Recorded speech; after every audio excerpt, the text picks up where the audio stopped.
Hello, everyone. Welcome back to my channel. I am Ivy, the occultist, and my special guest today is Fel The Blithe, right? Fel The Blithe. I want Yeah, to see if I yeah, get. yeah. We literally just had this conversation right before I hit record because I wanted to make sure I did not mess that up. But we're going to talk about Hellenic polytheism, a little bit of English folk magic, just kind of talking about personal practices and what that looks like. So, Fel, would you like to introduce yourself?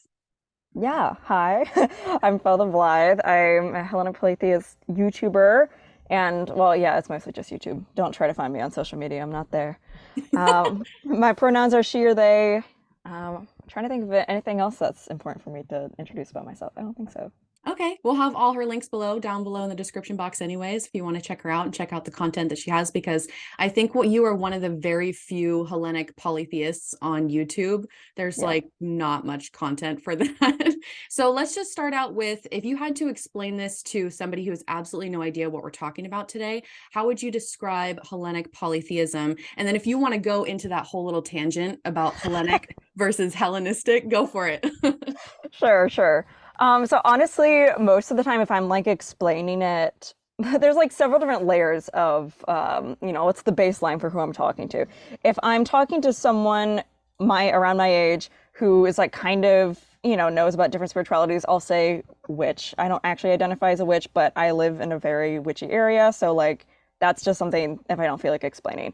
Other times when people actually really get into it, or I usually wear a necklace of Athena. And so people will sometimes notice that, and then they're like, why are you wearing that? And I say, oh, I'm a Hellenic polytheist, or I'll say, I worship the Greek gods. That's kind of the main way that one describes that. And then for anyone who's a little more than know, I might say I'm a pagan, because pagan can have different connotations to witch depending on who you're talking to. Again, it really depends on who I'm chatting with. Now, when Sure. it comes to the terminology, the it's like a few times a year, the Hellenic Polytheist community gets into a debate about what's the proper term. Some people say Hellenic pagan. Some people move away from the term Hellenic since it just means Greek and it doesn't necessarily, you know, like I don't call myself Hellenic because I'm not actually Greek. So that'd be kind of weird. So sometimes people debate that. Pagan versus polytheist is a whole thing. Whether or not Hellenistic is actually correct is another conversation. Most people will kind of look at you funny in the community if you say you're a Hellenistic pagan or Hellenistic polytheist, because the Hellenistic age is the years of the death of Alexander the Great and the rise of the Roman Empire. However, technically, from a grammatical linguistic standpoint, Hellenistic also just means Greek-like, so technically it's also correct, but Thank it's a you for whole other that conversation. education. Yeah, I very appreciate tiring. that. Yeah, I bet it is. And it makes so much sense that you would just tell people I'm a witch, even though Mhm. maybe that's not like the majority of what you do, because it's too hard to. That's kind of my situation as being a chaos magician. I just say I'm an occultist because people are like, well, what's that? What does that mean? And then it's a whole thing. So Right. I totally get that. So what does your spiritual practice look like then, like on a daily, weekly, monthly basis? Right. Honestly, it's extremely chill. I I don't know, it's almost like I kind of have settled into this routine now with my religion in which it's, my religion centers around my life as opposed to the other way around. So, for example, I live with someone who's a practicing Catholic. And, if you asked her, what does your religious practice look like? She'd probably look at you kind of bizarrely. She'd be like, that doesn't make any sense. She's like, I go to mass on these days, or I, do X, Y, and Z. I'm very similar in that I don't necessarily, so when it comes to Hellenic polytheism, most of it is just devotional, pretty much. I make tea every day. If you see me drinking, I'm drinking tea.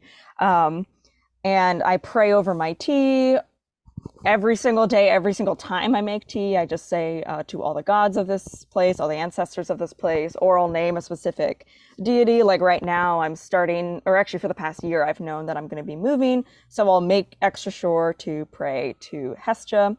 I have a lot of deity candles, so I'll light those, offer a quick prayer. I have a ton of incense. So a lot of it is really just purely devotional when it comes to Hellenic polytheism. Now, when it comes to other aspects, I do kind of practice some English folk magic.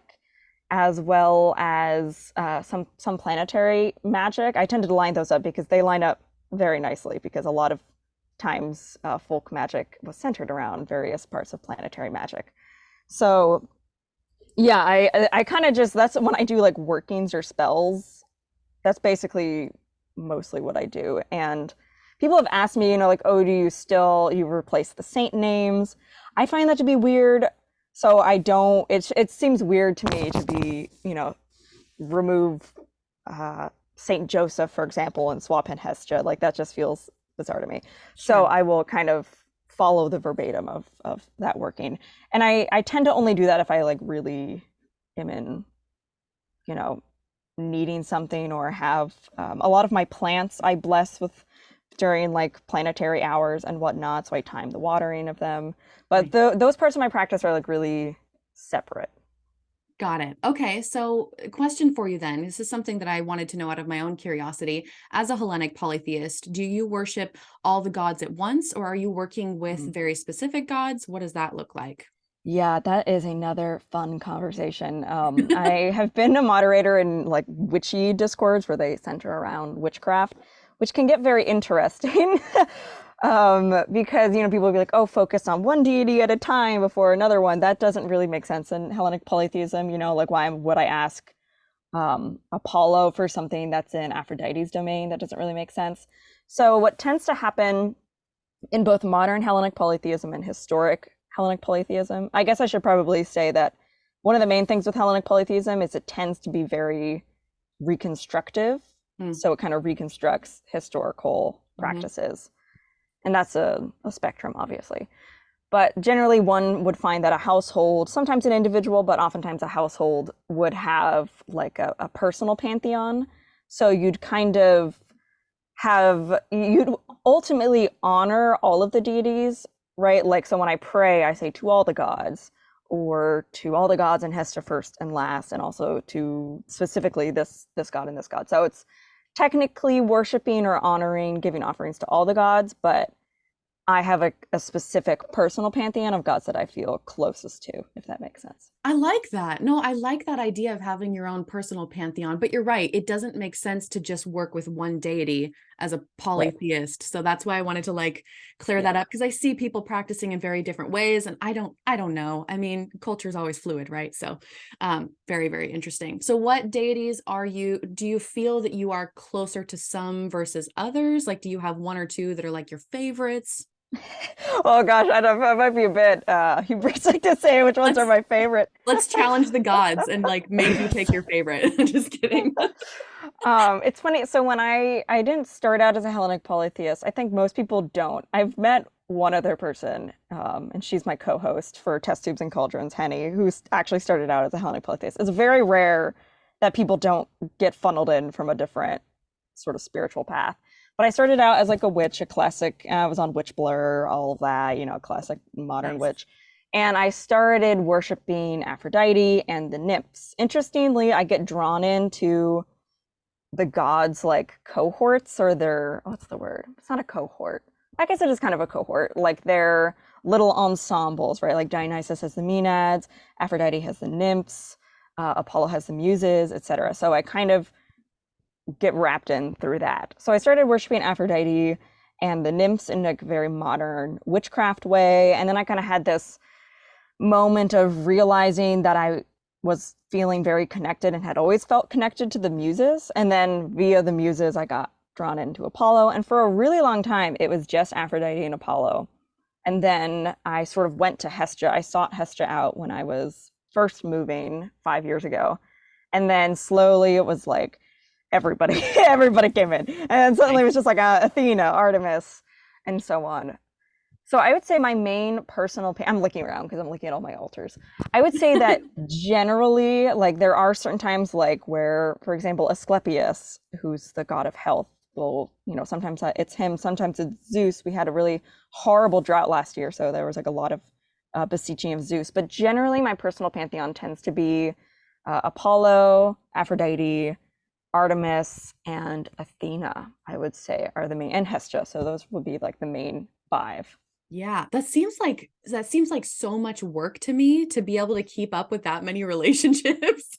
I don't know how you do it, but I guess if you address to all the gods in my personal pantheon, it makes it a little bit easier. Because I know that in the witchcraft community, a lot of people have like a specific altar built up for one deity, and then they do things for them every single week. And I can only imagine that working with so like that would be too much, way too much. So do you find that you consolidate your practices to yeah. make it okay? That Yep, makes that's why I will be like to all the gods of yeah. X, Y, and Z, or a name. I do a lot of communal offerings. And again, like I do have a lot of deity specific candles, and I have specific altars set up. So that way, like I will just, light a stick of incense, put it on an altar. Like when I'm working on YouTube, especially when I'm doing research, I'll make sure to light a candle or light incense, and I put it on Athena's altar. And Apollo, I play music twice a week. So every time I'm tuning my instrument or every time I'm playing, I'm like, Apollo, this is for you. So it's actually kind of like, I don't want to say low effort. That sounds kind of bad, but it's very, like, as I always say, I want to build the religion around my life and not my life around the religion. Yes. So I actually don't find it that hard. I think there can be a lot of grunt work up front, if that makes sense, especially for certain deities, right? Like I also have Demeter and Hermes alternate quite a bit, and Demeter I found required a lot more work up front to build a relationship, which makes sense as an earth entity. I feel her is kind of like more slow moving. Hermes, on the other hand, like you pray to Hermes and he's like, I got you. Like immediately. Yeah. I remember one time I was like, man, I should pray to Hermes about this. And then whatever I was praying about like immediately happened. And that makes sense because again, that mercurial energy, very fast moving. So each deity kind of has like, I don't know how much I believe deities have like distinct human-like personalities, but they definitely have different energies, for lack of a better word. Okay, so then question for you, because now you just made me want to go on a tangent, of course. Like that's what we're here for. So how do you perceive deity? Do you believe that they are these beings up in the clouds? Do you see them as like psychological? What's your perception? I have been all around the map. So I came out of like a really, really toxic, essentially fundamentalist cult. So when Jeez, okay. Yeah. I have a video about that if people are interested. So anyway, that in order to leave that mindset, I essentially had to become an atheist. There was just kind of no way that I could healthily engage in deity stuff. So I became pure psych model for many, many years. Mm-hmm. And then I had a moment where I was challenging the gods, and I was like, I don't believe Thor exists. I don't believe Loki exists, because I was a Norse pagan for like a hot second. And I was like, I don't believe them. I'm better than them. And my friends and I were like, yeah. And then lightning struck my house and exploded the internet. What? Yeah. And I was like, immediately, I was like, oh my God, I'm so sorry. I'm so sorry. You were like, no. And I made an offering the next day. But I don't really view entities as they can kind of get perceived by especially younger folks or folks who are newer to the practice, where you're having full-blown conversations. And, a lot of it tends to be kind of mind's eye astral projection. I don't if anything, I'm like, I think they can become manifest in that way in dreams or through meditation, or like they kind of approach you with where you're at. So how I view deities is kind of forces of nature, if anything, right? It's like, Zeus is the clouds as much as he controls the clouds. Because a lot of times I've noticed, and I've talked about this a little bit before, that there sometimes is like love and lighting of deities, which like doesn't really make a whole lot of sense. I think it's like this weird knee-jerk reaction to people leaving dogmatic religions, specifically dogmatic Christianity, and then somehow like portering over God is good all the time God is good into the new religion. And it's not saying that, like, their philosophers definitely many of them believed that the gods were good, pure good. But if you look at the gods more as like forces of nature, right? A storm that can bring relief for a drought can also drown. Right. So I had someone tell me once, because I was like really upset about this drought, which I actually filmed a lot of footage during. I'm going to make into like a little short film, hopefully at some point. Very cool. And it was a lot of moments of doubt and frustration. And I remember someone who was a Hellenic Polytheist was like, yeah, I think it's they're like, not to sound mean, but it's like the world doesn't revolve around you, right? So it's like the god doesn't necessarily revolve around you. Um, they kind of keep balance in a way, and that might feel kind of counterintuitive sometimes. I hope that makes Yeah. any sense whatsoever. Totally makes sense. Yeah, absolutely. I could even resonate with that a little bit because for me, I was so hardcore psychological model for a long time, and I still am, but like there's a little bit of, I think pantheist is probably the better word for what I believe, where it's like there's a little bit of God interspersed in everything. Mm. So I like how you said that they're forces of nature and that it's totally neutral. I mean, nature can be good or bad depending on the human perception, but yeah, so I totally agree with that. And you do, so on your YouTube channel, you do deep dives on deities Mhm. and they're fabulous. I watched a couple, so good. So I Thank was you. wondering, what are you currently working on? Like, do you have a deity that Boy. you're deep diving into? Honestly, right now, like everything in my real life is so insane. It's been like it's so funny when I put together these videos because sometimes I feel like I'm like, man, this is the worst video I've ever made, and people are like, this is the No. best, and I'm just like, how did this happen? Um, I've been really deep diving into Hera recently because she's just a deity that's always confused me because I didn't understand why people my age who weren't married, weren't in long-term partnerships, didn't have a household. I didn't understand why people were connecting to her. And it's not that I was judging them necessarily. I was just like, there's something that I am missing that they are seeing. And lo and behold, it turns out, of course, a lot of our research on Hera is from a Victorian male perspective. And so it ends up getting kind of, they remove her power in that way. So I've Mm. been deep diving that, but that's a whole can of worms. Like I did my part one of that recently, and then I'm working on the part two, and it's just so much to sort through. I love that you're doing that though, because you're right. A lot of that is written from the male perspective. Well, let's talk about so holidays and festivals. What do you, because your practice sounds like, well, I'll just let you kind of answer. What do you celebrate as far as holidays and festivals go?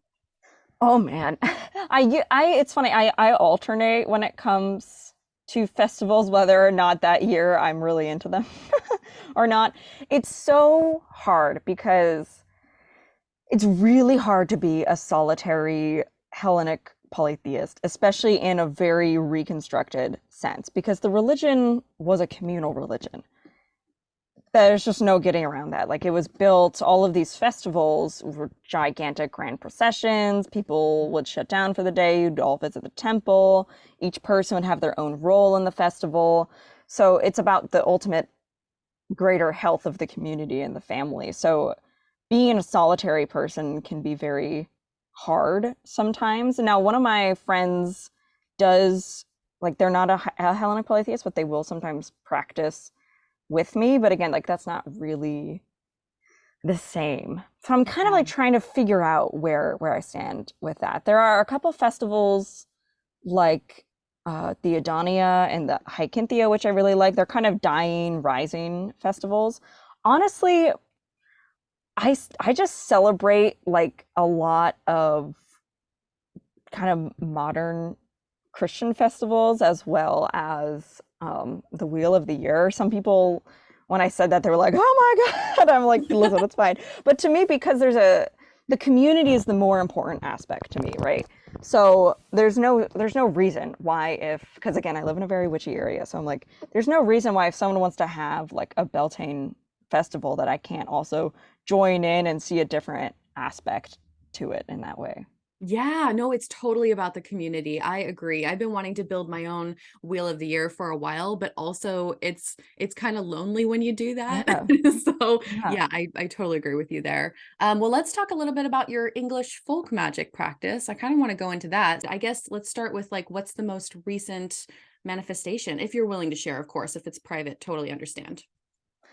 Man, now I really got to think about this. Honestly, I don't do a lot of workings all that consistently. The main thing that I've been doing, so I have this ginger plant that I've had for like 3 years. Mhm. And ginger kind of can symbolize, not in English folk magic, but in general, people kind of use it to symbolize like wealth because it's an expensive herb or can be historically expensive.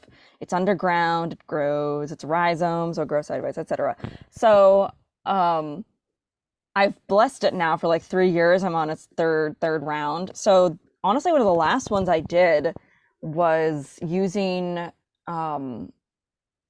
various like house blessings or money blessings from various English folk charm books on and lining that up with planetary hours and burning incense.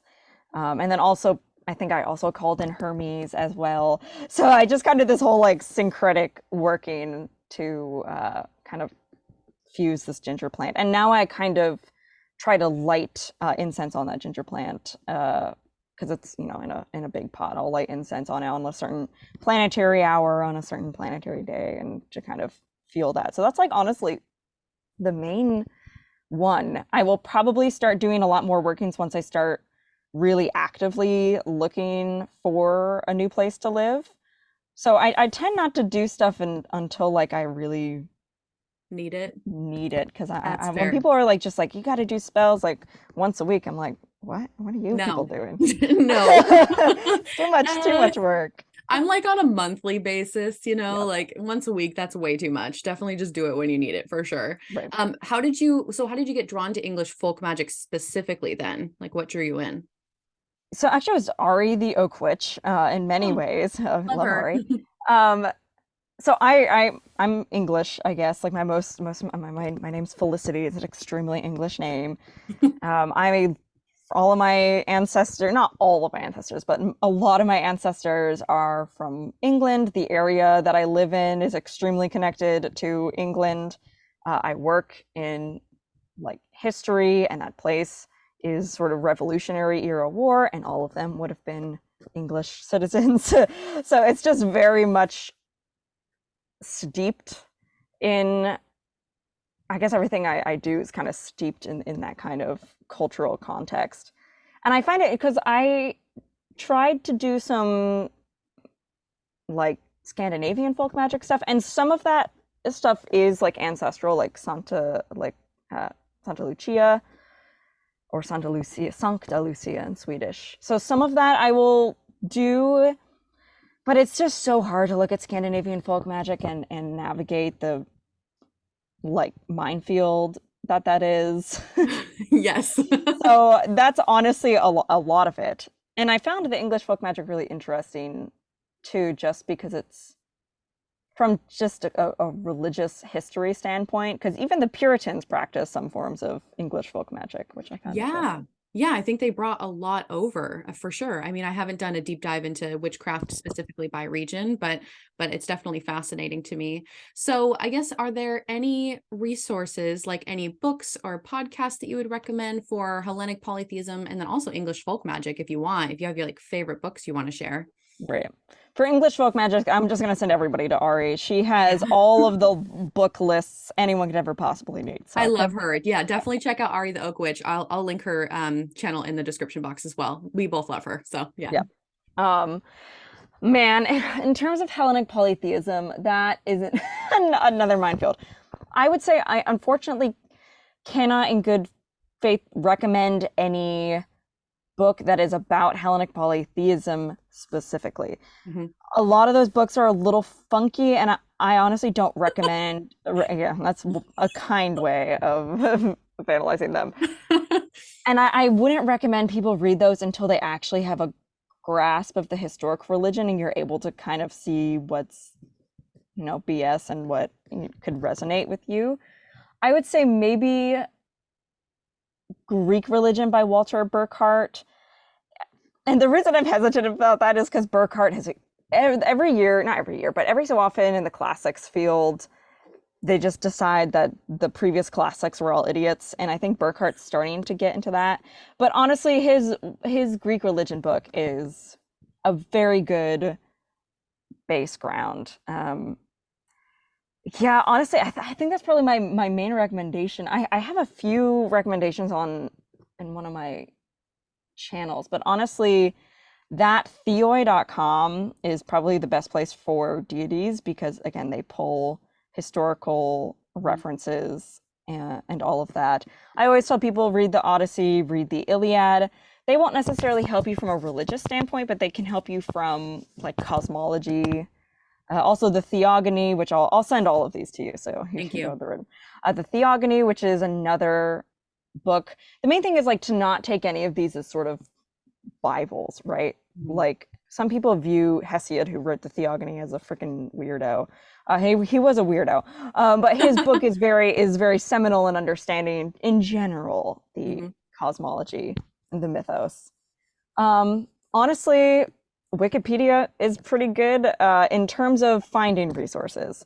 Okay. It is funny to, if you look in, don't look at the Hellenic Polytheist Wikipedia page though. That place is a nightmare. It's really funny so in Wikipedia you can go in and see all of the changes that were made and the comments that people made in them, and it's so funny to read the Hellenic Polytheist one because it's all of them arguing with each other all the time, and they're just like, "This is wicked nonsense," and then someone's like, "No, you're a dummy." It's really funny. Nice. But in terms of like looking at the deities, a lot of the Wikipedia pages are actually extremely in depth and list some really good resources down below. Oh, that's actually very surprising. So I know. thank you for all those resources. Yeah, definitely send those my way. And then before I let you go, I was kind of hoping that you could talk about your podcast for a second and your guest, or your not your guest, your co-host. That's the word I'm looking for, because you have an amazing podcast. I love it so much. So talk about it if you want to. Yeah, sure. So I'm also a part of a podcast that I always forget to plug on my YouTube channel, Test Tubes and Cauldrons. And it's a podcast about spirituality and the occult and the intersection. I have two co-hosts, Astra and Henny. Henny is also a Hellenic polytheist. Astra has been many things, but mostly like ceremonial magic is her primary thing, astrology. So Henny and Astra are both scientists. I'm kind of like an honorary scientist. I come here with the historical perspectives. We try to be like really in depth and thorough. There's a lot of myth busting, a lot of unhinged discussions, like our spiritual shower thoughts episodes, which are a lot of fun. Um, yeah, so I think that's the main thing. Yeah, and if you have ideas, shoot us a message, and we'll think about it. We also have an Yeah. Instagram. Definitely. I love your podcast because, first of all, I love the myth busting and the scientific. I find that people who, how do I say this in a nice way? I don't know if I can say this in a nice way. People who I find are like fellow scientists, they either are so close-minded, they completely see magic Mm. as bullshit. And then there are some that are so open to accepting literally anything. There's no critical thinking happening. So I appreciate your podcast because it is very much myth busting and going into the science of things, but you're also still open-minded and talking about all these cool concepts. Anyway, so I'll link the podcast below as well. But anyways, Fel, thank you so much for coming on the Yeah. channel. This was really fun. I appreciate you being here. Yeah, I should find a way to bring you over to my channel sometime. Yeah, we'll have to figure that out for sure. Yeah. And for anybody watching this video, thank you so much. I will see you in another video very soon. Bye, everyone.